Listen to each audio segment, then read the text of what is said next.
Sanibonani ekhaya lamaphupho. Amaphupho ngabantu asho ukuthini amaphupho ngabanye abantu?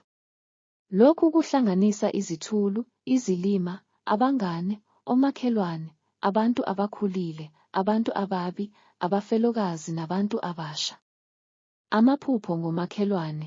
Uma uphupha ubona umakhelwane, kufanele ucele usizo noma iseluleko kwabanye abantu ngoba awuwedwa ezinkingeni zakho.